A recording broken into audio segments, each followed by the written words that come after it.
นะครับเขตมรัฐนครเชียงตุงนะครับหรือว่าที่นี่ในประเทศไทยนี่เป็นก็จะอยู่ที่วัดวชิรธรรมสาธิตวรวิหารนะครับเขตพระโขนงกรุงเทพมหานครนมัสการว่าอาจารย์มหาวิทยาลัยเคารพครับอาจารย์ครับผมครับแล้วก็ถวายความคารวะเสียงในฟิล์มนะครับครูบาอาจารย์รูปเด้อครับผมครับแล้วก็รูปที่3นะครับวันนี้ก็พระอาจารย์สร้อยนะครับชยานันโทนะครับจากวัดดวงดีนะครับตำบลศรีภูมิอำเภอเมืองเชียงใหม่จังหวัดเชียงใหม่นมัสการครับอาจารย์สร้อยครับผมกราบนมัสการพระอาจารย์ทุกรูปครับแล้วก็เจริญพรญาติโยมที่เข้ามารับชมในรายการนี้ครับครับซึ่งวันนี้เขาก็จะเป็นภาษาตั้งล้านนาของภาษาท้องถิ่นของนะครับซึ่งเขาก็พยายามที่จะสื่อไปถึงบรรดาพ่อแม่พี่น้องท่านผู้ฟังท่านผู้ชมที่กำลังติดตามการไลฟ์สดนะครับทาง Facebook นะครับแล้วก็ตั้งขึ้น 104.50 เมกะเฮิรตซ์ของเขานะครับซึ่งก็ต้องกราบขอบพระคุณครับท่านอาจารย์พระครูสมุวิศวัตรวรกิจโยนะครับที่ผู้อำนวยการสถานีนะครับที่คอยเป็นธุระเป็นภาระนะครับในการที่จะทำให้รายการนะครับดีๆนะครับนานาสาระธรรมะของพุทธเจ้านะครับได้ไปถึงบรรดาท่านผู้ฟังท่านผู้ชมนักต่อไปครับฉะนั้นไปที่ท่านอาจารย์พระมหาวรเชษฐ์ครับวันนี้เป็นจะได้พ้องครับที่เมืองลำพูนครับผมครับนมัสการท่านพระครูแล้วก็ครูบาอาจารย์ทุกรูปขอเจริญพรบรรดาศรัทธาโยมทุกท่านที่ติดตามชมก็วันนี้ค่อนข้างที่จะสนุกหน่อยครับอาจารย์พระครูตอนที่พระครูส่งข้อความผมกำลังเดินทางจะไปจังหวัดน่านครับผมไปจังหวัดน่านไปจังหวัดน่านก็เลยกลับมาประมาณ 5 โมงเย็นก็รีบมาเตรียมข้อมูลครับผมแต่ทีนี้ก็สภาพการเดินทางกับฝนตกอาจารย์ฝนตกแล้วก็ในลำพูนปัจจุบันก็เรื่องโควิดก็เริ่มเงียบไปวัคซีนก็เริ่มได้ฉีดกันมากขึ้นครับแล้วก็เรื่องความเป็นอยู่ปกติเมื่อก่อนก็ปิดประตูวัดปิดประตูวัดไม่ได้ออกบิณฑบาตหลายไปเกือบเดือนนะครับพระครูครับแต่ช่วงหลังมาก็เริ่มผ่อนคลายมากขึ้นครับพระครูครับครับผมแล้วก็ได้ยินเสียงว่าอาจารย์ถ้าแม่งคล้ายกับอาจารย์ช่วยแนะนำตัวเองหน่อยที่ว่าพื้นเพเดิมนั้นอาจารย์นั้นอยู่ที่ไหนครับผมการที่หมดครับผมที่จริงแล้วเดิมแต่ผมก็เป็นคนยองคนเมืองยองราชาพม่านะครับแต่ก็มาเจริญเติบโตอยู่ในบ้านเฮาตั้งแต่อายุ10 ขวบก็มาศึกษาเล่าเรียนทางเพศครับพระครูครับแต่เดิมก็ใช้ชีวิตบ้านเฮาหมดเลยแล้วก็มีโอกาสก็ได้ปิ๊กไปช่วยศาสนาพ่องช่วยบูรณะอันอย่างพ่องนะเท่าที่จะทำได้ครับพระครูครับก็เดี๋ยวเรื่องศาสนาแล้วก็ทำกรรมเนาะแต่ว่าต้องหมายความว่าอาจารย์นี่อยู่ที่เมืองยองเนาะครับอยู่เมืองยองครับผมเมืองยองครับช่วยอู้ภาษายองที่ทักทายกับบรรดาท่านผู้ฟังท่านผู้ชมสักหน่อยครับอาจารย์ครับครับผมได้ครับก็อันนี้ก็เป็นยองเนาะเป็นเมืองยองเฮาก็จะอู่ต่างจากลำพูนนิดนึงเมืองยองนี่จะอู่เสียงแข้งเสียงจำมีหางเนาะก็จะอู่ซื้อกินข้าวติดไหนไปอย่างใดก็อันนี้ก็ขอสวัสดีกับเก็บไม่ออกศรัทธาตั้งปีน้องไต้ขึ้นก็ดีปีน้องไต้ยองก็ดียองลำพูนเมืองเชียงใหม่ก็ดีหรือว่ายองที่อยู่ตัวโลกที่ว่าติดตามต้องเนาะเพราะว่าต้องรายการธรรมะเป็นทิมก็ดีฟังสถานีวิทยุทางวัดพระหินธรรมกุลเนาะวัดพระหินอยู่ก็ดีก็ขอตักตายเป็นภาษายองเนอโอโฟจ้าวานครับเป็นกำยองไปก็มันมาอยู่หึงแล้วก็อาจจะแก้มไปสมาร์ทต้องไปอยู่ได้พื้นที่มันเตะถึงจะได้อู่แบบเจ็ดสักกำนึงนะครับได้อู่ถึงเรื่องฝากความคิดถึงนะครับไปถึงพี่น้องต่างเมืองยองด้วยนะครับก็ครับผมก็ตอนนี้เมืองยองก็ปลูกข้าวปุ้งน้ำกันนอนได้ปลูกข้าวปุ้งน้ำเป็นหนาไฮหนาก็คือจึงหาเมืองยองอยู่ก็แป้งวัดใบก็ไม่ได้ไปอยู่แป้งวัดใบก็วันนั้นก็นำโถมไปก็เป็นอินดูวัดเหมือนกันมีไปต้องมันก็ได้จ้างคุณเฒ่าเกตต้องไปก็พี่น้องไต้ยองเฮาโควิดก็มีก็ต้องระวังตัวเนาะโควิดมันก็ไปอยู่แล้วก็เรื่องเหตุการณ์งานไทยทำให้ไทยหน้าก็อดทนเอาเนาะอุตสาหะเอาใจความอุตสาหะของเฮาไปก็คือตึงหาก็เอ็นดูพ่อแม่พี่น้องไต้ยองเฮาที่ว่ามีจิตใจศรัทธาเขาวัดเขาว่าถึงเหตุการณ์งานแล้วก็ปากันเขาวัดไปภาพฟังธรรมไปก็ขอคือพี่น้องเฮาจอยกันรักษาศาสนาจอยกันต้องศาสนาแล้วก็จอยปันบาปปันแห้งกับที่ครูสังฆาเจ้าเขาตั้งหลายค่ะค ครับผมครับสาธุครับสาธุสาธุอนุโมทานินะครับจากนั้นก็พี่น้องตั้งเมืองยองอย่าลืมเด้อนะติดตามขนาดนี้ก็ช่วยกดหัวไม่โป้งขึ้นมากดถูกใจนะกดไลค์กดแชร์นะเป็นธรรมทานวันนี้เรามีหลากหลายนะที่จะมาสื่อสารถึงกันแต่หัวใจเราก็คือเรื่องการเป็นคนดีเป็นบุญเป็นกุศลเป็นลักนะฉะนั้นก็กับขอบพระคุณท่านอาจารย์พระมหาวรเชษฐ์นะครับ สาธุครับสาธุครับ ที่ได้ตักตายเป็นภาษาปีน้องเมืองยองนี่เนาะ ต่อไปครับรูปที่สองครับการนิมนต์ครับท่านอาจารย์พระมหาดวงทิพย์นะครับปริยัติธารีนะครับจากวัดยอมคำเขมรักนครเชียงตุงไม่สงค่าว่าจะได้เจอก็ธรรมะเมตตาเนาะธรรมะเมตตาคือธรรมะเมตตาคือนะธรรมะเมตตานั่นเองเนาะก็ขอธรรมะสวัสดีนะพี่น้องเนาะที่รับฟังนะครับวิทยุทางวัดป่าหินนะวัดป่าหินก็ในรายการธรรมะเป็นทีมนะไตรธรรมวัฒนาชมรมพี่น้องไตนะครับแล้วก็พระอาจารย์ของวัดจอมคำเองนะครับพระอาจารย์ซึ่งถือว่าเป็นโอกาสที่ดีครับผมนี่คือพระอาจารย์วรเชษฐ์นี่เป็นคนเมืองยองนะอาจารย์วรเชษฐ์เป็นคนเมืองยองก็เป็นไตยองนะแต่ว่าโตกับผมเองนะครับคือว่าผมเนี่ยเป็นคนขึ้นที่น้องไทยขึ้นน้องไทยขึ้นนะที่อยู่ถ้าอยู่เชียงใหม่ก็อยู่แถวอย่างครับอาจารย์อยู่วัดสังทอง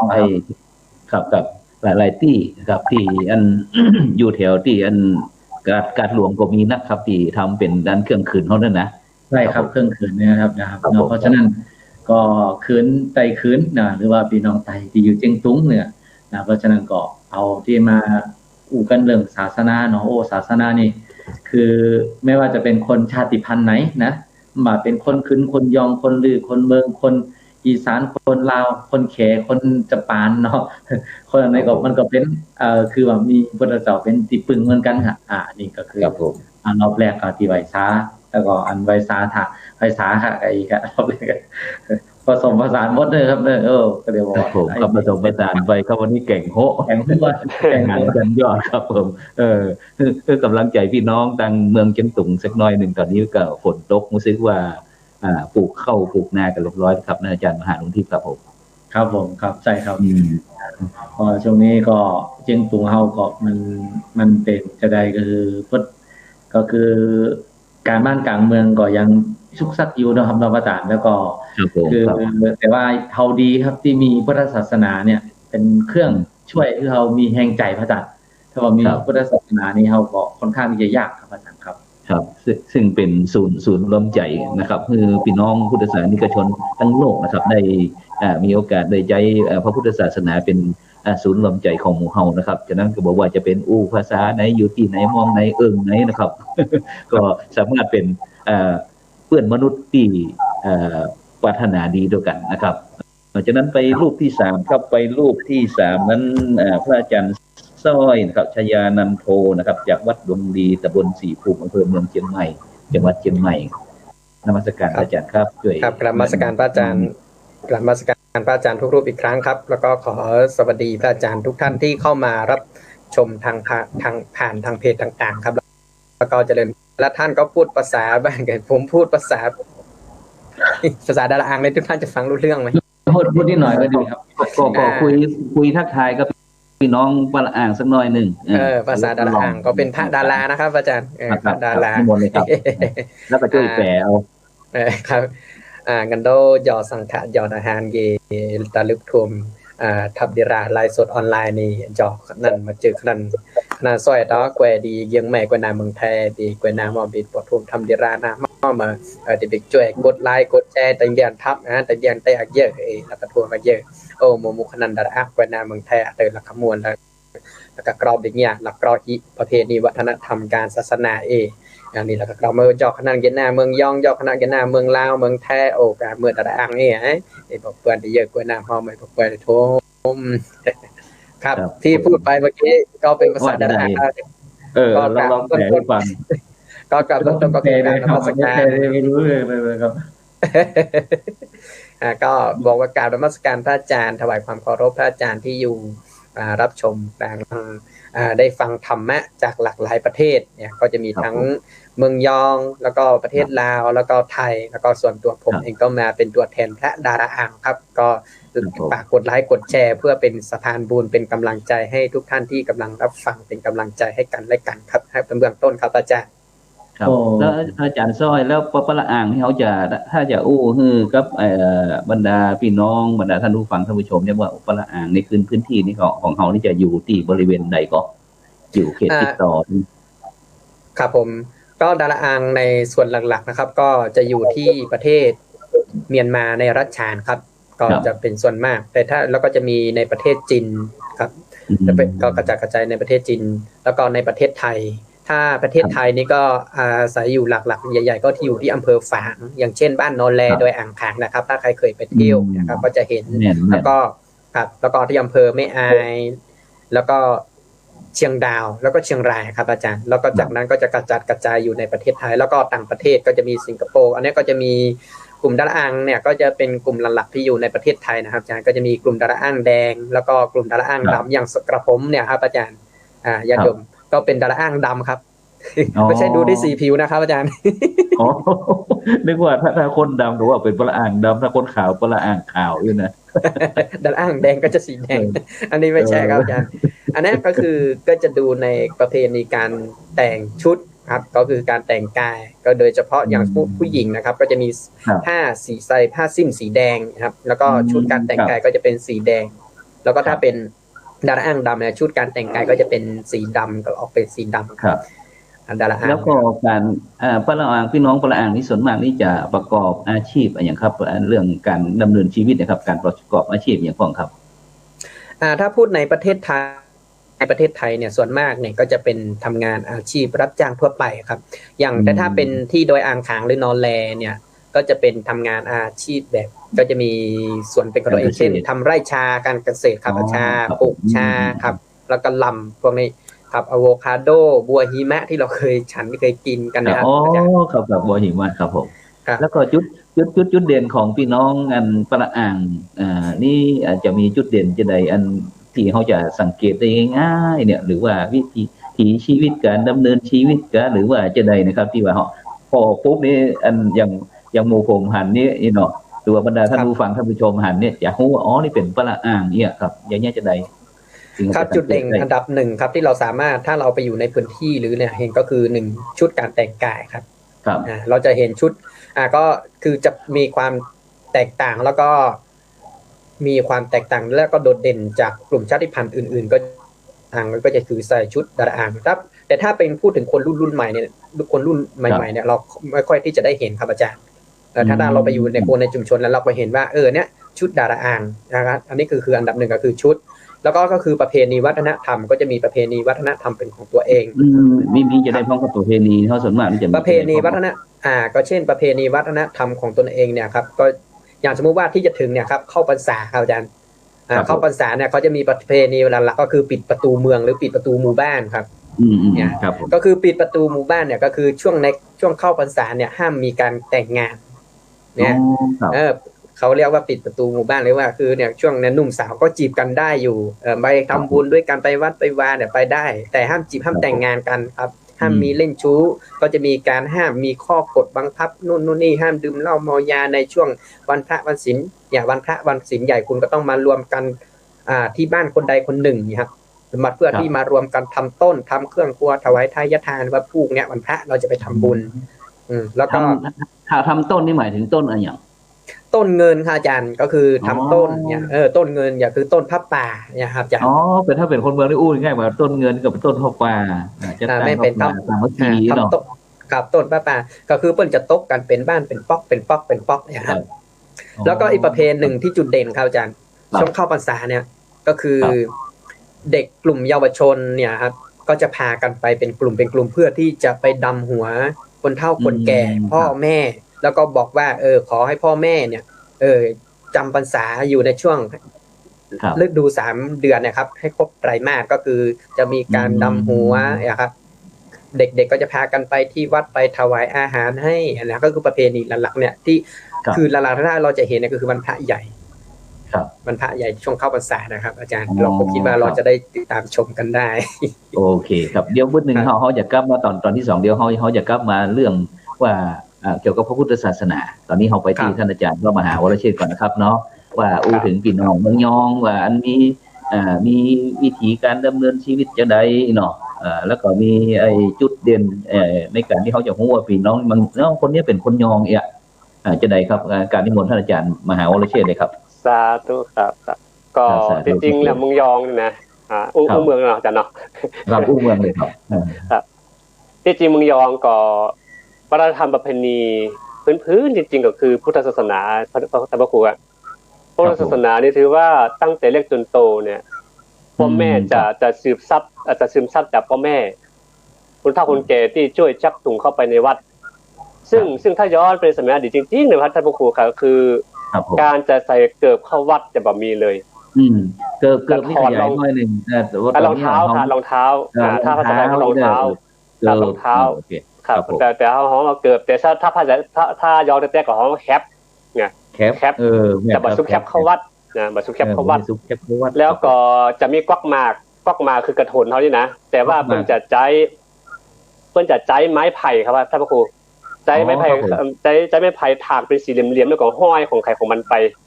เพื่อจะบรรทุนน้ำลายคายน้ำหมากใส่ในวัดตามธรรมที่เขามีมั้งครับบรรทุนน้ำลายคายน้ำหมากใส่ในวัดเลยหลังจากเอาไปนอนไปเอาไปข้างๆแล้วก็ถึงเช้ามาถึงจะมาเทนอกวัดครับพระครูครับเมื่อก่อนนี่ระบบห้องน้ำนะครับผมห้องน้ำจะไม่มีในวัดครับเพราะว่ากลัวที่จะเป็นเปรตนั่นแหละคือทำเนียมว่ากลัวจะเป็นเปรตมากๆก็เลยไม่ขี้ไม่เยี่ยวไม่ถุนน้ำลายไม่ทิ้งเศษขยะไว้ในวัดเลยพระครูนั่นแหละคือเมื่อก่อนนี้คุณเฒ่าคนแก่จะยึดธรรมเนียมนี้ดีมากที่สุดแต่ช่วงหลังมานี่คือเรื่องระบบสังคมเรื่องกา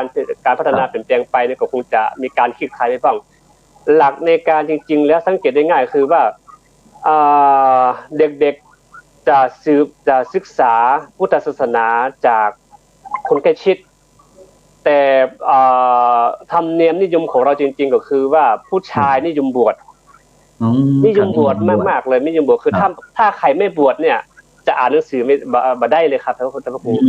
อ่านไม่ออกเลยแม้แต่อักขระก้ากากี้เนี่ยอ่านมาได้เลยถ้าคนบ่ได้บวชบนห้องอ้ายบ่ได้ถ้าอ้ายบ่ได้นี่หมดสิทธิ์เลยครับคือบ่ได้บวชเลยครับบ่ได้บวชเลยก็อ่านหนังสือบ่ได้เลยครับมันได้เลยถ้าบ่ได้บวชนี่อู้ง่ายว่าเป็นบ่าวเท่านี่เนาะครับอ้ายบ่ได้เลยห้องอ้ายบ่ได้คืออ้ายบ่ได้บวชนั่นแหละครับถ้าภาษาบ้านเฮาอ้ายบ่ได้ครับไอ้เจ้าบ้านเปิ้นก็ตึงอีพ่ออีแม่คนเฒ่าคนแก่นี่ตึงบ่เอาเป็นลูกเขยแล้วเนาะไอ้บ่ได้นี่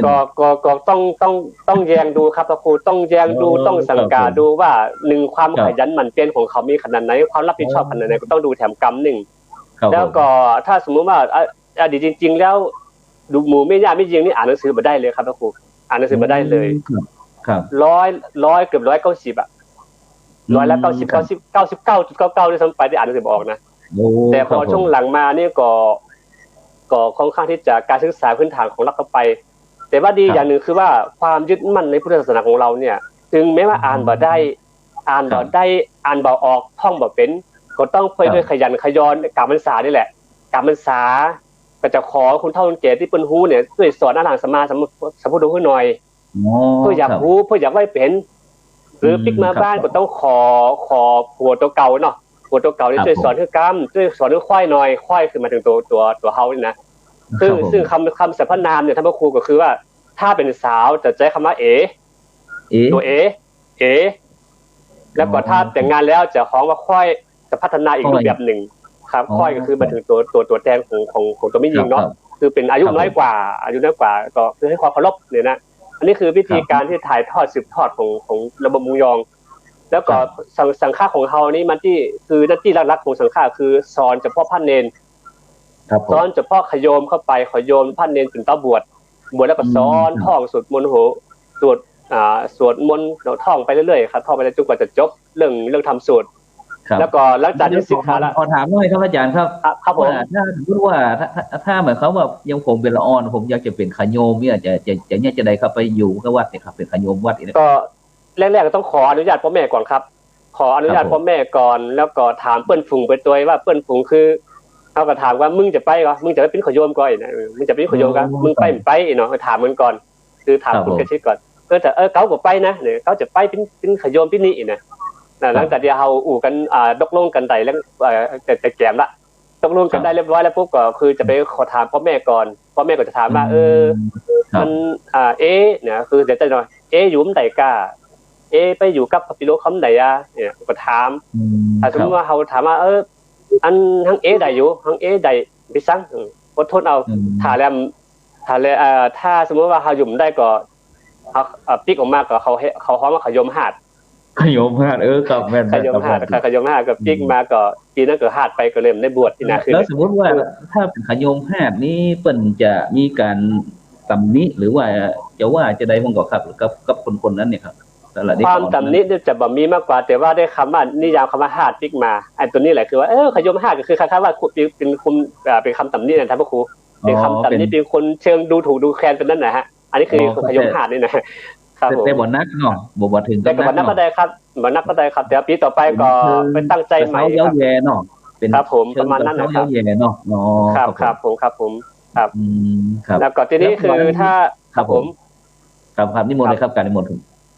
จริงๆแล้วถ้าสมมุติระบบการปกครองส่งในขณะนั้นค่อนข้างที่จะถ้าพูดถึงก็คือกฎเนี่ยค่อนข้างจะเข้มแข็งมากครับคือระบบปกครองเป็นระบบจันทร์ขโยมก็ต้องไปอยู่ไปจะไปอยู่คล้ายๆว่าอยู่มันจะมีต่ำชั้นจากพระที่บวชก่อนสักนิดนึงแล้วก็คือไม่แต่พระเนรก็จะนับพรรษานะครับท่านพระครูเนรก็นับพรรษาเนาะโดนบวชได้ปีนึงก่อนนับพรรษาให้บวชก่อนก็ต้องเคารพตามชั้นไปเลยถึงสุดเวลาลงโทษเนี่ยลงโทษของข้าจะแรงเมื่อก่อนเพราะว่าพระเจ้าพระสงฆ์มันนักครับพระครูเมื่อก่อนนี่เป็นร้อยๆครับร้อยๆก็ต้องเอากันจริงๆทำเอาแท้ๆเนี่ยมันก็จะแหกกฎกันเพราะว่าบ้านเมืองของเราสมัยนั้นนี่ไฟก็มียาสีฟันสบู่ยาสีฟันทุกอย่างลำบากที่สุดมันเวลาเดินตานี่ต้องใจเกี้ยอย่างเดียวครับไฟฉายก็บ่มีไฟฉายก็มีระบบการอยู่เนี่ยก็ต้องเพื่อแผ่กันมากที่สุดครับต้องช่วยดูแลกันเพราะคือกำลังใจกันตลอดว่าเนี่ยถ้าซึกไปมันก็จะเป็นจะหนังสือการได้จำปอบ้านเมืองสมัยนั้นก็มันค่อนข้างที่จะมาสงบตัวมันก็มีส่วนครับมันการบ้านเมืองก็มีส่วนตัวครับท่านผู้ครับฉะนั้นก็ถ้าสมมติบรรดาท่านผู้ฟังท่านผู้ชมที่กำลังติดตามรับฟังการไลฟ์สดหรือว่าอันตั้งขึ้น 104.50 เมกะเฮิรตซ์ของเรานะครับอยากจะไปเอี่ยวบางยองกับบางยองนี่อยู่ที่ใดนะครับอาจารย์ครับครับผมได้แนะนำสักหน่อยครับผมถ้าสมมติเราข้ามไปทางไม่สายแล้วครับผมโดยปกติแล้วเมืองยองก็นักวิชาการทั้งหลายหรือว่าครูบาอาจารย์ทั้งหลายที่เคยไปก็คงจะรู้ดีแต่ว่าสำหรับคนท่านใดที่ยังไม่เคยไปก็เฮาก็ออกจากไปทางใต้เขื่อนเล็กจากใต้เขื่อนเล็กไปประมาณ170กิโลนี่ก็ใช้ระยะเวลาเดินทางประมาณ170โลก็ประมาณใช้เวลาเดินทางประมาณสัก3ชั่วโมงกว่าอันนี้ถือว่าไวที่สุดแล้วแหละครับแต่เมื่อก่อนนี้นอนตางครับนอนตางรถมีก็ต้องนอนตางครับนอนตามข้างถนนนั่นแหละครับแบบมีโรงแรมเอาตอกล้วยปูตามตางนอนเลยครับหนาวก็อดเอาครับผมก็ถ้ามีหลัวมีอย่างก็ดังไฟสุดคืนครับผมนั่นแหละเพราะฉะนั้นก็ไปเมืองยองปัจจุบันก็ค่อนข้างที่จะถ้าแต่ก็เป็นเมืองที่สงบมากยังคงร่องรอยเดิมประเพณีเดิมก็ยังเยอะอยู่ครับก็เดี๋ยวสมมติว่าบ้านเมืองเฮาย้อนไปสมัย50ปี60ปีสมัยเมื่อก่อนนะครับครับผมครับฉะนั้นก็บรรดาท่านผู้ฟังท่านผู้ชมก็เตรียมตัวไว้ด้วยตอนนี้เขามีโครงการละว่าเขาจะได้ไปช่วยกันนั้นเสริมเกี่ยวกับเรื่องพระพุทธศาสนาไม่ว่าจะเป็นดังเมืองยองเจียงตุงหรือว่าพี่น้องปะลองอย่างต่างๆที่เอาเข้ามาร่วมสนทนานะเพื่อที่อาจจะไปร่วมบุญร่วมกุศลนะอย่างที่ในโดยเฉพาะทางประเทศไทยเรามีโอกาสเขาก็จะไปกันพากันไปบอกว่าจะเป็นเรื่องการไปสนับสนุนเกี่ยวกับเรื่องการพัฒนาการศึกษาของพระพุทธศาสนาของแต่บางท่านบางคนอาจจะเข้าใจว่าอันพอได้ยินท่านอาจารย์อันมหาวรเชษฐ์แล้วบอกว่าโอ้ยน่าดูเปิ้นนี่นะว่าแม่นแต่ความจริงนี่เปิ้นก็มีความสุขของเปิ้นแต่เฮาอาจจะมันเหมือนกับคนในเมืองใหญ่ๆในประเทศไทยเขาเนี่ยแล้วก็เฮาไปอยู่บ้านนอกอาจจะพี่น้องที่อยู่บนเขาบนดอยก็แล้วเฮาอยู่ในเมืองเชียงใหม่เฮาอาจจะเข้าใจว่าถ้าเปิ้นจุกจะนั้นจะนี้ความจริงวิถีชีวิตนั้น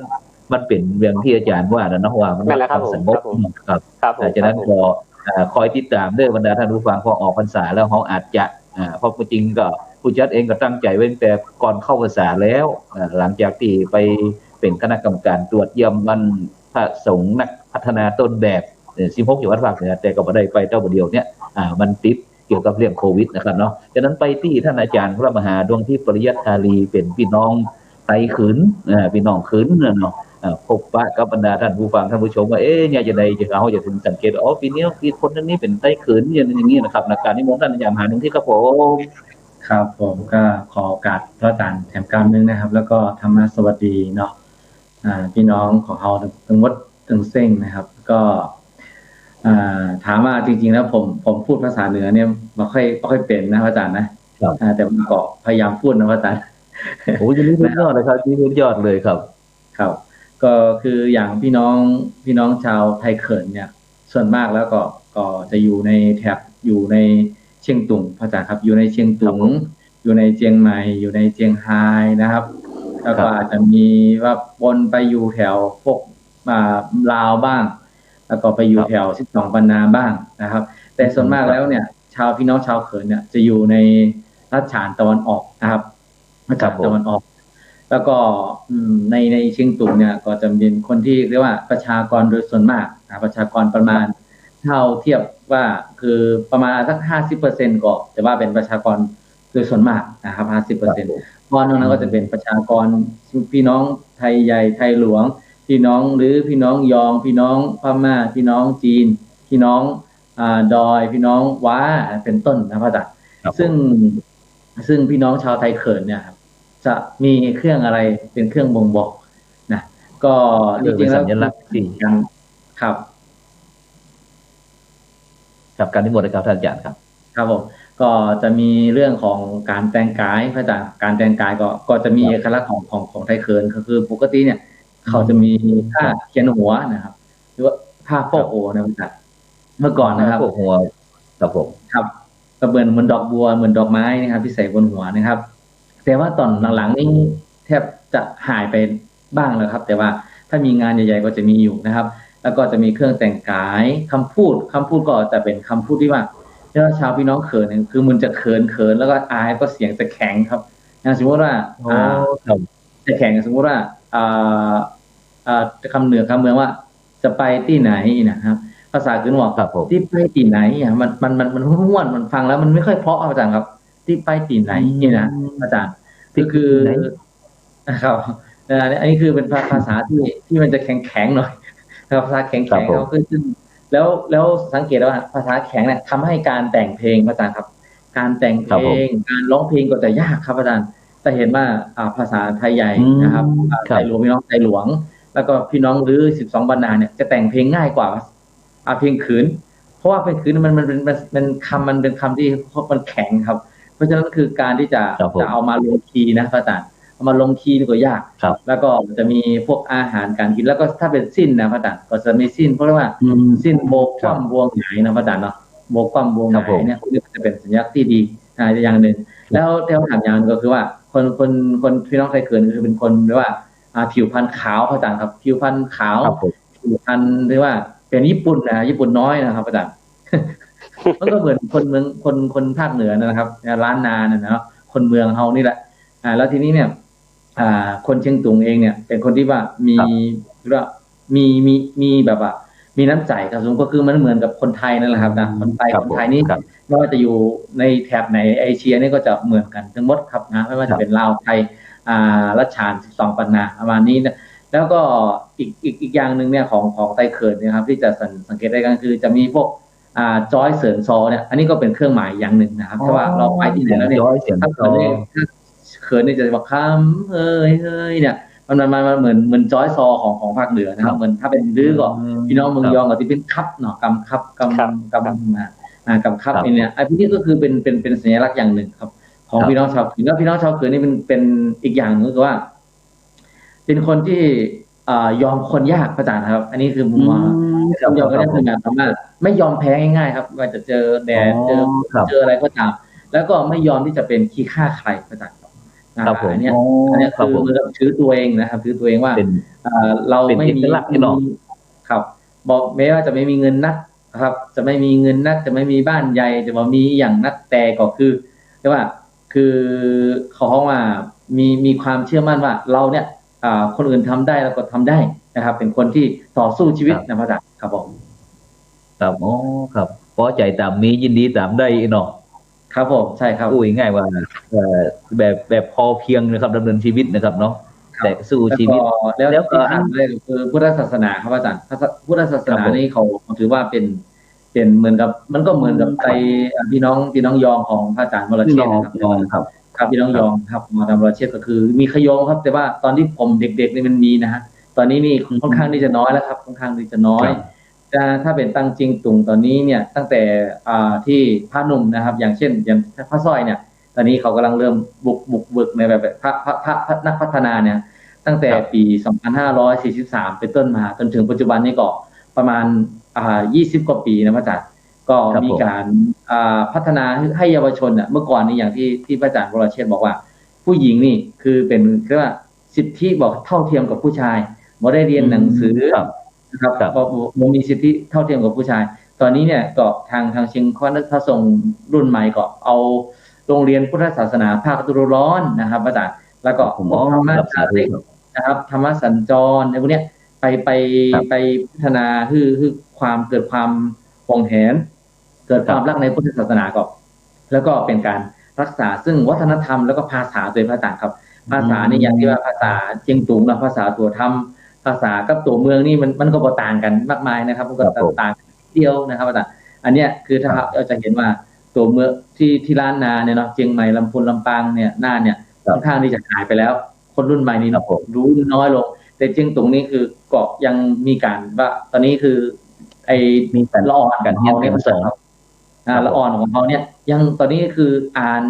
ตัวเองหนังสือตัวเองได้นะครับแล้วก็มีการเขียนอะไรต่างๆในเป็นตัวหนังสือของตัวธรรมเนี่ยพระอาจารย์ครับผมครับ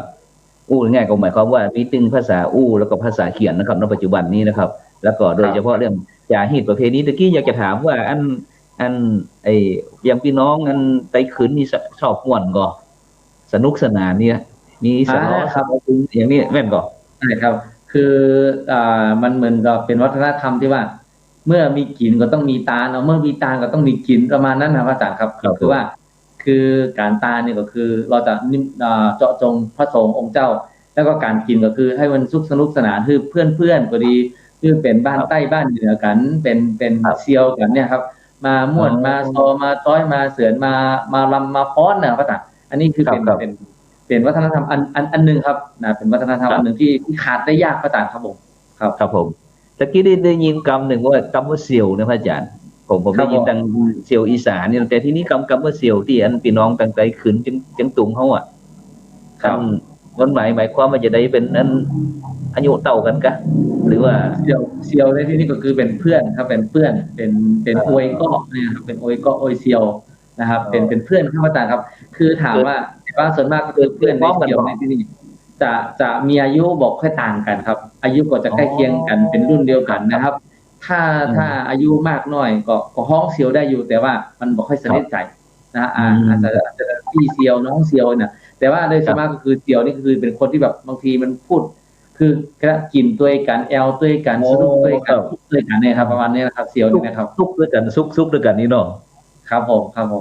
เพื่อนกินเพื่อนตายเนาะหรือไงเราเซียวเนี่ยครับผมเพราะว่ามันจะมีตั้งเมืองคนเมืองตั้งเมืองเขาเนี่ยครับดันสมัยก่อนนี่เปิ้นจะอันพอเซียวนี่เปิ้นก็จะอันพอเซียวไม่เซียวนี่อายุเท่ากันนี่เนาะทีนี้เวลาอันพอเซียวไม่เซียวเนี่ยเปิ้นมีลูกมาบางครั้งเปิ้นก็จะอันจองไว้คือกันนี่เนาะหรือว่าถ้าอันวิถีชีวิตได้มีโอกาสไปบ้านพอเซียวนี่เปิ้นจะดูแลเป็นอย่างดีเลยครับบอกว่าจะเป็นที่รับที่นอนที่กินที่อยู่ทุกสิ่งทุกอย่างขอเป็นลูกพอเซียวไม่เซียวนี่มันเท่ากับปอก็ลูกตัวเองนะครับถ้าภาษากลางบอกว่าเพื่อนสนิทภาษาเพื่อนสนิทนะครับเพื่อนสนิทกับเซียวนี่ครับเนาะครับแล้วก็อันบรรดาพี่น้องอันไต้ขืนนี่อันเปิ้นจะอันเรื่องการบวชนะครับอาจารย์เป็นจะได้พ้องอันจะอันนิยมบวชกันตอนน้อยหรือว่าใหญ่แล้วเล็กเลยใกล้เคียงกับพระอาจารย์พลเชษฐ์ก็คือพี่น้องยอมพี่น้องขืนพี่น้องไตนี่จะเหมือนกันครับแต่ว่าของพระอาจารย์พลเชษฐ์ท่านบอกว่าอย่างถ้าว่าคือคนที่บวชนี่เนาะเขาคนบ่ได้ แต่ถ้าเป็นตั้งจริงๆเขาบอกคนดิบพระอาจารย์เหมือนภาคเหมือนภาค คน อื่น ดิฟ คนดิบคนซุกนะครับอาจารย์คือหมายความว่าดิบในที่นี้ก็คือเป็นคนที่บ่ได้รับการฝึกหัดมานะครับถึงตัวถึงใจถึงความประพฤติและก็วิถีชีวิตก็คือทำให้บางทีเนี่ยอาจจะเดินหลงทางผิดทางนะครับ แต่ว่าถ้าคนซุกก็คือหมายความว่าคนที่ได้ไปฝึกอบรมไปเหมือนกับเป็นถ้ามาเปรียบเทียบก็คือเหมือนกับหม้อเนาะหม้อดินที่เขาได้ครับผมนะครับการนวดที่ดีมาเรียบร้อยนะครับก็จะเป็นนี่ว่าเป็นคนซุกนะครับที่เชียงตุงก็จะแตกต่างจากท่านพระมหาวิเชษฐ์ว่าคนบ่ได้นะครับคนบ่ได้ให้บ่ได้ให้บ่ได้ให้บ่ได้คือว่าท่านคือไอ้ซุกไอ้ลิฟนี่ครับอาจารย์คนซุกคนดิฟครับแต่ถ้าเป็นตั้งอันคนอันตั้งเหนือเฮานี่อันตั้งเมืองแปะเมืองน่านลำพูนลำปางนี่ถ้าคนดิฟนี่ก็หมายถึงคนบ่ได้บวชเนาะคนซุกนี่เป็นคนที่บวชแล้วใช่ครับแม่นก็ครับเหมือนกันเนาะใช่เหมือนกันครับเหมือนกันเหมือนกับภาคเหนือนี่ครับเหมือนกับกำเมืองที่ว่าไอ้ดิฟซุกก็คือคนที่บวชนี่ก็คือถ้าเป็นผู้ชายแล้วก็โอ้เขาบอกว่าเขาดูถูกครับอาจารย์ครับดูถูกว่าโอ้คนนี้บอกไปใจคนดีนะว่าเป็นคนที่ตอบแทนพ่อแม่บอกเป็นคนที่ว่าอะไรนะคือฝึกหัดตัวเองเนี่ยครับจะเป็นคนที่ในสังคมนี้บางทีนี่คือไปไหนแล้วบางทีเขาล้อกันเล่นนะครับว่าไอ้ดิฟเนี่ยมันก็จะอายเกิดการอายการที่ว่าเข้าสังคมยากครับอาจารย์ครับถ้าอุ้ยง่ายนี่ก็เป็นคนบ่ดีบ่มีการศึกษาบ่ได้เรียนรู้อย่างนี้นะครับเนาะประมาณเขาคล้ายๆคร่าวๆนี่นะครับฉะนั้นก็ขอบคุณครับอาจารย์ว่ามหาดวงทิพย์ปริยัติธารีนะครับนี่ปริญญาธรรม9ประโยคนะครับว่าที่ด็อกเตอร์ของเขานะครับวันนั้นท่านอาจารย์มหาดวงทิพย์วันนั้นได้หันอันครูบาของเขาจัดฉลองด็อกเตอร์แดงโอ้นะจังบอสบ้านนั้นบ้านนี้มันเต็มหมดผมอิจฉาอยากจะไปประทบอย่างมหาดวงทิพย์ต้องง่ายใจเว้ยๆนะยังแหมกี่ปีจะจบนี่หรือว่าจบแล้วถ้าผมเวอร์แล้วพระอาจารย์ไม่ได้ไปครับต้องช้าๆนะคือพระอาจารย์ไปได้ไงพระอาจารย์จะเป็นเจ้าภาพอันถวายสังฆะเฮ้อครับลองทีมอันจบนี่นะน้องมหาวิเชษฐ์เนาะครับผมยินด้วยความยินดีครับผมครับฉะนั้นก็ไปที่ท่านอาจารย์มหาวรเชษฐ์อีกครั้งหนึ่งไปพี่น้องทางเมืองยองเรื่องก่อนที่จะไปนะขอขั้นรายการน้อยในขณะนี้บรรดาท่านผู้ฟังท่านผู้ชมก็กำลังติดตามอันรายการพระพุทธศาสนา4แผ่นดินนะซึ่งดำเนินรายการโดยอัตมภาพพระครูโสพลปริยัติจากวัดพระสิงห์วรมหาวิหารวัดพระสิงห์หลวงจากเมืองเชียงใหม่ก็ได้ไปปาสหธรรมิกเพื่อนพ้องน้องพี่ญาติธรรมของเขาเนี่ยที่ได้มามาจากกันเพื่อที่จะเป็นกำลังอกกำลังใจกับบรรดาท่านผู้ฟังท่านผู้ชมที่กำลังติดตามทางไลฟ์สดทาง Facebook แล้วก็ติดตามคลื่น 104.50 เมกะเฮิรตซ์ซึ่งตั้งอยู่ที่วัดฝ่ายหินตำบลสุเทพอำเภอเมืองจังหวัดเชียงใหม่ฉะนั้นก็ตั้งแต่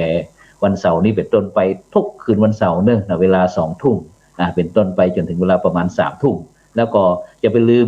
เข้ามาดูแล้วก็กดไลค์กดแชร์กดติดตามเพื่อเป็นกำลังใจให้ทั้ง4รูปเนี้ยเพื่อที่จะได้ประคับประคองกันแล้วก็จะได้นำนานาสาระในทางพระพุทธศาสนาต่างๆเรื่องวิถีชีวิตวิถีชุมชนอย่างต่างๆนี่มาจากเพื่อที่เขาจะได้ร่วมกันในการที่จะสร้างสรรค์สังคมหรือว่าประเทศชาติโลกของเขาเนี่ยให้เป็นโลกที่น่าอยู่ด้วยกันโดยเฉพาะเขาเอาพระพุทธศาสนาหลักธรรมคำสอนต่างมาประยุกต์ใช้ในการดำเนินชีวิตนะครับฉะนั้นไปที่ท่านอาจารย์พระมหาวรเชษฐ์รอบหนึ่งนะครับถามเลยนะครับอาจารย์มหาวรเชษฐ์เขาเรื่องพระพุทธศาสนาที่มินยองตอนนี้ตะกี้นั้นเขาได้อู้ถึงว่าคนบ่ได้เนาะคนบ่ได้ก็คนอย่างก็ถ้าคนที่บ่ได้บวชอ้ายบ่ได้เนาะอ้ายบ่ได้ก็ถ้าที่จริงแล้วคนเขาบอกว่าคนรอแหลคนล้อแหละคนล้อคือตั้งตัวของว่ารอแหลคือคนจิตใจแบบมั่นคงครับคนบัดแต้คำบัดแต้มันนี่นะครับคนบัดแต้ครับแต่ไปอยู่บ้านก็บ่ได้ครับครับดังนั้นตะกี้ท่านอาจารย์อันมหาวรเชษฐ์ได้ค้างไว้ว่าเกี่ยวกับเรื่องการเรียนหนังสือนะครับว่าอันส่วนมากก็จะเป็นผู้ชายนะครับเนาะในเรื่องบ่ใครเรียนนะครับฉะนั้นถ้าเฮาได้มีโอกาสนะครับมาประเทศไทยแล้วเฮาได้เรียนได้ศึกษาไปแล้วนะครับส่วนมากพระสงฆ์องค์เจ้านะครับแต่ก่อนนี้ผมเคยอยู่กับครูบาเขื่อนมหาเขื่อนวัดพระพุทธบาทตากผ้านะครับ พี่น้องตั้งลูกพระลุงเนียนตั้งเมืองยองเขาก็จะไปนักนะครับแต่เดี๋ยวนี้หลวงพ่อได้มรณภาพนะครับไปเรียบร้อยแล้วก็ผมก็เลยบ่ได้ติดตามนะครับเมืองยองจริงก็ใฝ่ฝันว่าอยากจะไปเมืองยองกันนี่เบื้องต้นอยากจะทราบข้อมูลว่าอันพระสงฆ์เจ้าเขาเนี่ยครับได้ไปพัฒนาเรื่องการศึกษาคือกบรรดาเสริมเติมเต็มนะครับคือกบรรดายุวชนเยาวชนและเด็กอ่อนเขาจะได้พ้องครับที่เมืองยองครับครับผมพระธรรมครูที่จริงแล้วผมก็อยู่กับมาคือคำครับรุ่นสุดท้ายเลยครับไปอยู่วัดสวนวิหารมาก่อนขอตอนที่มาด้วยกันมาตัวกัน7 รูปมาแล้วก็มาอยู่ที่มาวัดสวนวิหารหลังจากนั้นก็แยกย้ายกันไปที่จริงแล้วพระสงฆ์เมืองยองเนี่ยอย่างท่านพระครูฮู้เนาะสืบมาหลายรุ่นนะครับสืบมานี่ตั้งแต่สมัยที่ผมยังบ่เกิดได้สืบมานี่นะแต่ทีนี้เคยปิ๊กไปแล้วปุ๊บเนี่ยก็พยายามมีเจตนาดีว่าอยากจะสืบปฏิปทาตั้งแต่สมัยครูบาผมมาสมัยคืออยากจะเอาศีลทานกรรมฐานเนี่ยไปพัฒนาแต่ด้วยว่าสังคมในภายในจริงๆยังบ่เข้าใจเรื่องการศึกษายังบ่ยอมรับในการศึกษาพอสมควรก็ทีนี้ก็ทำให้ไอ้พระหนุ่มเนนน้อยที่ไปเนี่ยจิตใจมั่นคงพอก็มาสามารถที่จะแบกภาระนี้ได้ครับท่านพระครูแล้วก็ทำให้บางรูปก็ต้องสีขาลาเพศไปเลยแล้วก็ตั้งแต่นั้นมาก็คือแต่ละคนก็มีคนแนวคิดที่อยากจะพัฒนาแต่ว่าอย่างที่ผมพูดเมื่อกี้ก็คือความเข้าใจตรงนี้สำคัญที่สุดคือ1ก็จะมีหลายส่วนกระจายหลายส่วนที่ทำให้กระบวนการศึกษาของพระสงฆ์ภิกษุสามเณรภายในเนี่ยยากลำบากพอสมควรครับยากเลยคือสู้ไม่เหมือนเชียงตุงนี่คือสังฆาจะดันเต็มที่ถ้าส่งจะดันเต็มที่คือส่งลูกศิษย์ลูกหามาศึกษาทางบ้านเราเต็มที่แต่ที่อย่างยกตัวอย่างในเมืองยองจริงๆแล้วเนี่ยค่อนข้างที่จะมาด้วยตัวเองพอมาด้วยตัวเองปุ๊บเนี่ยก็จะบ่มีครูบาอาจารย์ที่ตามละท่านพระครูจะมีครูบาอาจารย์ส่งเสริมหนุนหลังเลยว่าซูเปอร์ยูอย่างใดกินอย่างใดแล้วค่าศึกษาเราเดียวคือจะไม่มีสื่อสารว่าลูกศิษย์กูไปอยู่นี่นะอย่างนี้นะจะมีละก็เลยขาดตอนไปปุ๊บมันก็ทำให้พระหนุ่มเนนน้อยที่มาอยู่บ้านเฮาเนี่ยก็อยู่บ่ได้ครับส่วนน้อยมากท่านพระครูที่จะศึกษา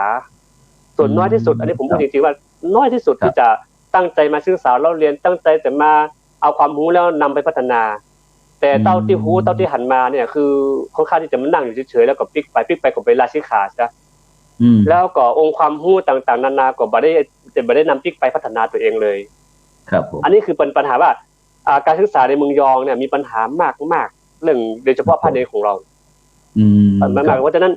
และเดี๋ยวว่ายุคหลังมานี่ก็คือท่านสมเด็จยาธรรมก็เปิดเรื่องปริยัติธรรมมากขึ้นก็คือเรื่องการศึกษานักธรรมตรีโทเอกครับผมก็เริ่มมีมาไม่มาบ่กี่ปีนี่เองก็อันนี้ก็คือเป็นจุดเริ่มแรกแต่ว่าทางด้านอื่นยังเช่นเยาวชนอย่างเงี้ยเยาวชนเนี่ยปัจจุบันนี้ยากมากครับท่านพระครูคือแทบจะอ่านมาได้เลยตัวธรรมเฮาครับแต่ผมมีโรงเรียนประจำจริงๆก็คือตอนนี้คือได้ข่าวว่ามีบ้านกอมก็คือจะเปิดเฉพาะชาวบ้านคือจะหลังจากที่เขาปลูกนาเรียบร้อยแล้วก็ละออนที่หลังจากที่ละออนปิดเทอมจากรัฐบาลแล้วเนี่ยก็จะมาเฮียนแบบกี่เดือนนะครับถ้าไปเฮียนแล้วปุ๊บก็คือมีการสืบต่อสานต่อว่าเขาเฮียนจบแล้วไปอย่างใดและผลจากนั้นเขาจะเอาไปใช้อย่างไรต่อก็มีคติตามต่อเพราะฉะนั้นเยาวชนในเมืองยองเนี่ยละออนในเมืองยองเนี่ยการอ่านตัวธรรมเฮานี่น้อยมากแล้วก็จะไปอ่านตัวหนังสือสอนพม่าที่ได้เสียมากกว่าเพราะตอนนี้แล้วส่วนกลางก็เอาการศึกษาข้าพุทธเข้าไปแล้วเนาะท่านผู้เนาะก็ทำให้โอกาสปัจจุบันในไม่ยากไม่ยิงถึงป้อใจหรอกป้อใจไม่ยิงก็ค่อนข้างจะมีสิทธิเท่าเทียมกันมากขึ้นในการศึกษาแต่ว่าตัวธรรมของเฮาปัจจุบันนี่แม้แต่พระเนรเฮาเองก็ดรอปลงไปก็คืออ่านบ่ค่อยได้กันขึ้นครับแม้แต่บางท่านเป็นจิ้นน้อยขนาดปัจจุบันนี้อ่านตัวธรรมของบ่ได้เพราะว่าระบบการศึกษาของเฮาปัจจุบันเนี่ยตัวธรรมเฮาเนี่ยค่อนข้างจะอ่อนแอมากๆครับท่านผู้นี่แหละคือว่าอนาคตต่อไปข้างหน้าเนี่ยตัวธรรมของเมืองยองนี่โอกาสที่จะเสื่อมจากนั้นไปก็จะอย่างเช่นล้านนาของเฮาก็ค่อนข้างจะมีสูงมากนะครับท่านผู้เพราะนั้นพระสงฆ์เน้นน้อยของเฮาอย่างยกตัวอย่างคือยุคหลังมานี่เห็นมาศึกษาจากมหาจุฬามหาวิทยาลัยของเราก็หลายรูปเหมือนกันแต่ว่าโอกาสจะรวมหมู่รวมก้อนก็ยังแบบนี้ครับคือหลังจากปิดเทอมแล้วเฮาพัฒนาครับพลิกไปพัฒนานะจะสอนอย่างใดเริ่มต้นตรงไหนอย่างไรเนี่ย ค่อนข้างที่จะยังการดำเนินการของเขายังบ่มีรูปแบบแผนเท่าใดครับท่านพระครูครับครับอย่างที่ตอนนี้ผมหันที่วัดอันก้าสมบูรณ์ที่เมืองเชียงตุงครับท่านมหาสุวัฒโนที่อยู่วัดพระธาตุดอยสะเก็ดเพิ่นกลับไปพอดีติดเรื่องสถานการณ์โควิดเพิ่นไปเปิดตึงภาษาไทยภาษาอันพี่น้องอันไต้ขืนเนาะแล้วก็เรียนภาษาดังรัฐบาลเพิ่นตัวย3ภาษาอาจารย์ภาษาอังกฤษพวกนี้ครับฉะนั้นก็เขาเดี๋ยวรายการเนี่ยเนาะเป็นอันศูนย์รวมเนาะอันในสาธุครับอนุโมทนาบุญกับพระครูที่มีเจตนาที่ดีมากๆครับผมเห็นด้วยครับพัฒนาไปทางเมืองยองเพราะว่าผมปรารถนานะครับปรารถนาอยากจะอันใจสื่อตรงนี้ว่าเขาเป็นศูนย์รวมที่จะได้ไปช่วยอันพี่น้องทางเมืองยองของเฮาพ้องนะครับซึ่งก็นะครับฉะนั้นอันนอกจากที่อันเรื่องการศึกษาแล้วเนาะอันถ้าอันยังปัจจุบันนี้เฮายังบ่มีชมรมพี่น้องเมืองยองเนาะยังครับท่านพระครูผมก็พยายามจะตั้งขึ้นมาแต่ว่าก็บ่ฮู้ว่าจะเป็นเหตุปัจจัยยังก็บ่ฮู้เนาะคือบางทีอาจจะการสื่อสารการที่จะปฏิสัมพันธ์หลายอย่างด้วยคือโอกาสที่จะไปพบกันก็ค่อนข้างจะบ่มีครับท่านพระครูและทีนี้คืออย่างท่านพระครูบาลทรก็เป็นประธานในการเผยแผ่ศาสนาลุ่มน้ำโขงของเราผมก็พยายามจะดึงหมู่นักศึกษาเกี่ยวกับเจ้าเมืองยองมาสมาคารวะท่านแต่ก็โอกาสที่จะนั่นแหละท่านพระครูบาลทรเขาเนี่ยครับผู้ปฏิบัติผ้าเขานะตอนนี้ท่านอยู่ทรัพยาหลวงเขาเนี่ยครับท่านผมครับทรัพยาหลวงนี่คือท่านเป็นประธานในการเริ่มแรกในการที่จะระดมทุนตัวนี้เข้าไปครับทีนี้ผมก็อยากจะดึงนิสิตนักศึกษาจากพี่เสือหนุ่มเนียนน้อยจากเมืองยองเนี่ยสักปีหนึ่งออกพรรษาเข้าพรรษาก็ดีหรือว่าสงกรานต์ก็ดีเนี่ยมาสมมาคารวะท่านเพราะว่าเราตั้งคือผมขอพูดสักนิดหนึ่งว่าหลังจากที่ท่านครูบามาถึงคำเฮาจากไปเนี่ยก็ได้ท่านพระบาลทรนี่แหละที่จะไปเชื่อมต่อเมืองยองซึ่งท่านก็เอานำศรัทธาญาติโยมไปช่วยผมสร้างวัดบ้านยืนที่ผมแปลงไว้นี่นะแปลงจนแล้วแต่ตอนนี้ก็ยังมีตุเจ้าอยู่เดี๋ยวไปสร้างไว้ให้แล้วครับเป็นการฟื้นฟูบ้านเก่าเมืองหลังของท่านหมาขืนคำครับเพราะบ้านยื่นนี่เป็นบ้านเก่าเมืองหลังของท่านหมาขืนคำท่านตั้งใจจะไปบูรณะแต่ท่านบัดตันนะครับท่านบัดตันครับแม่นครับพอดีนี่ก็มี FC นี่หลวงพี่นัดนะครับไปคืนนะครับอันบอกกันแล้วก็พี่น้องอันเมืองยองบอกเคยไปที่เมืองยองด้วยกันเลยเป็นได้เป็น FC ของท่านอาจารย์มหาวรเชษฐ์นะครับแล้วก็มีอันนี้บอกว่าหลวงพี่อยากได้อะไรครับนี่ก็น่าจะบอกว่าอยากจะสนับสนุนสาธุขอบคุณครับนี่ FC